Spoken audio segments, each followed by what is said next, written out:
This is Christopher Moldong of Chris's Storytelling Corner. Today I'm going to do a movie review for the Korean movie The Great Battle.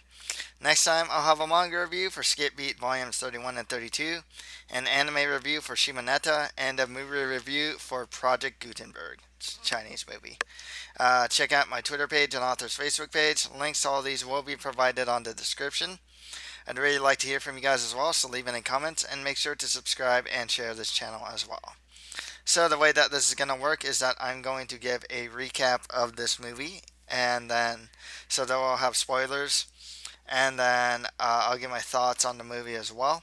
As far as initial grade goes, C plus B minus. I thought it was a good movie, not a great movie, maybe even a B. That's a pretty big range. I'd say B minus, and I'll tell you why in my thoughts. So let's go recap the Great Battle. So, I mean, it's a historic film about the siege of Anti Fortress and the epic 88-day battle that Yang Manchun. So, if I might get the names wrong. Just to tell you, I'm really bad with some of these names. So, just to tell you right now. And as Goguryeo troops fought against 500,000 invading Tang Dynasty men to defend it. So, we're first shown someone named Samuel, who gets orders from the head of the. Is he like the king? Yeah, I guess the king or the emperor of Goguryeo uh, to assassinate um, Yang Manchun because he is said to be a traitor at Anzai. So we see Samuel going to Anzai Fortress, and we pretty much get to know Anzai, Yang, who is the leader, and the people. It really is just like there's a town in there, pretty much. There's a lot of soldiers and whatnot.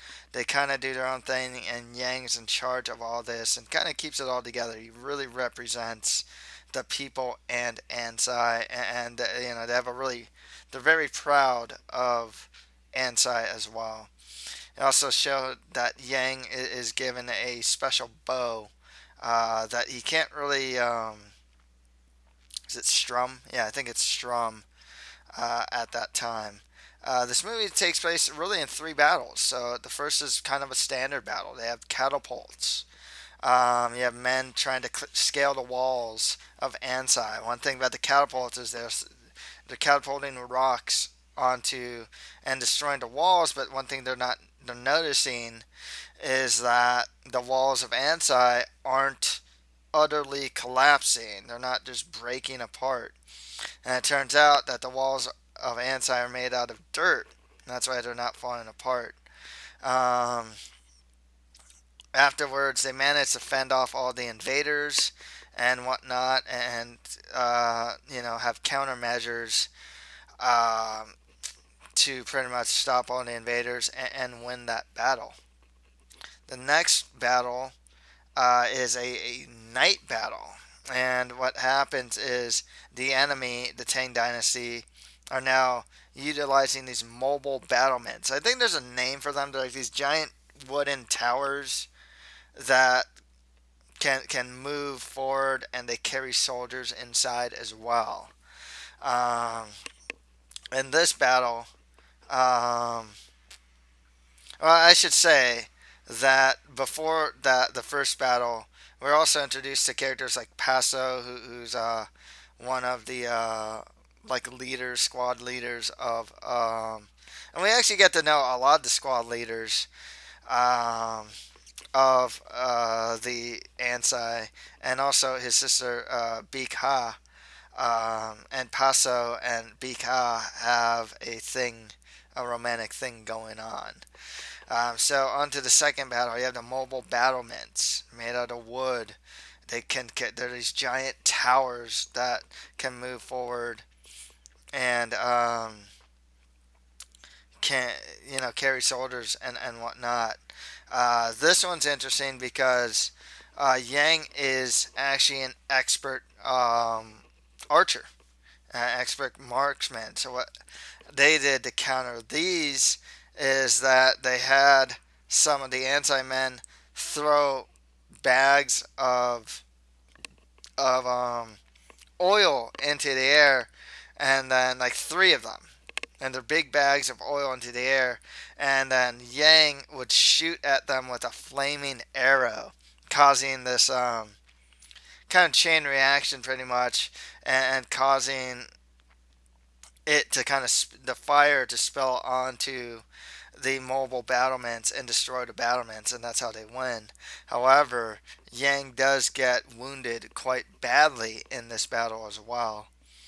It's around this time that here's like a fortune teller comes by and tells Yang of their impending defeat. You know, um, so what happens is Paso goes in with his cavalry and tries to, secretly overtake the kill the emperor of the Emperor Tang. And but the thing is, um, they knew of the plan and they kill Paso, and then they find out that the fortune teller woman was the mole that told them. Because of this, Bika, Yang's sister, goes in there by herself, tries to kill the emperor, and she dies as well. So what happens is that Emperor Tang, I think that's his name, the emperor um, of the Tang forces, and he's gonna make this giant mound so he can pretty much walk to the top of the battlements of Anzai Fortress and utilize that. So they're building this mound, and they don't really have a solution until they figure something out near the end. And it turns out that the mound is made out of a lot of rock, so it easily crumbles, or like pebbles. I think it's pebbles actually. The ground is made of a lot of pebbles, so it can be easily collapsed. So they think of making a tunnel underneath it and then collapsing the tunnel of the mound below the mound, so that the mound will collapse. So what ends up happening is the mound gets built, and now soldiers are going up the mound, and which will lead pretty much straight to the battlements. They have a drawbridge actually that leads to the battlements of Ansai Fortress.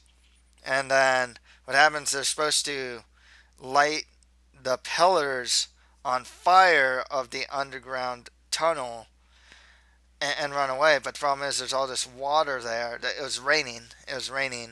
And so therefore the miners just decide to sacrifice their own lives to collapse the tunnel. They destroy the pillars that was holding the tunnel, and then the mound gets destroyed.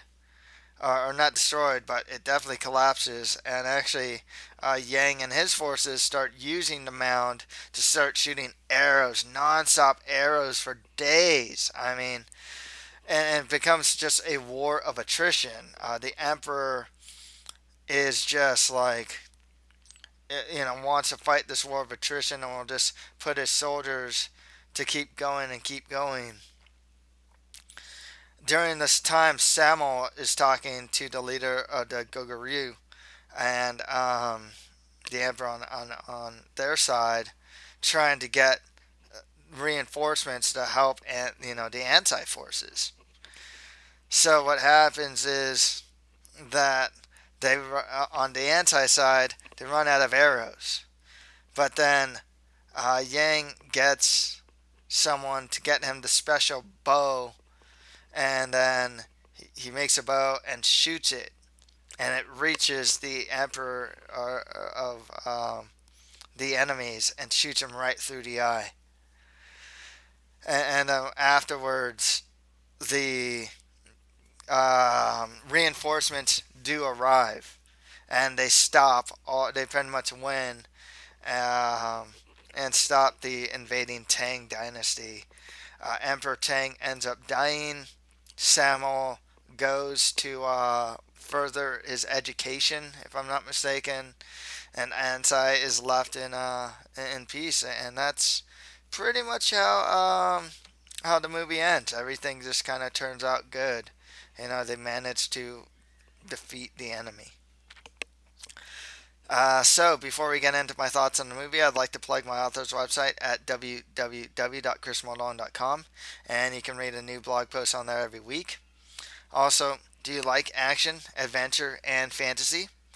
Um, Crazy characters, new worlds, crazy battles like this great battle, because there actually is a very similar great battle in this book. Then buy my book, The Mustard Prince in the Convent Kingdom, for just $4.99 via ebook on Amazon.com or on my author's website. Links to buy it will be provided on the page description. Please also subscribe to this channel, as that would really help me out. So, some thoughts. There were a couple characters that stood out. I don't remember their names, but the ones that really stand out, you had Yang Manchun, who's the leader of the anti forces and whatnot. Good man, really cares about the people of Ansai.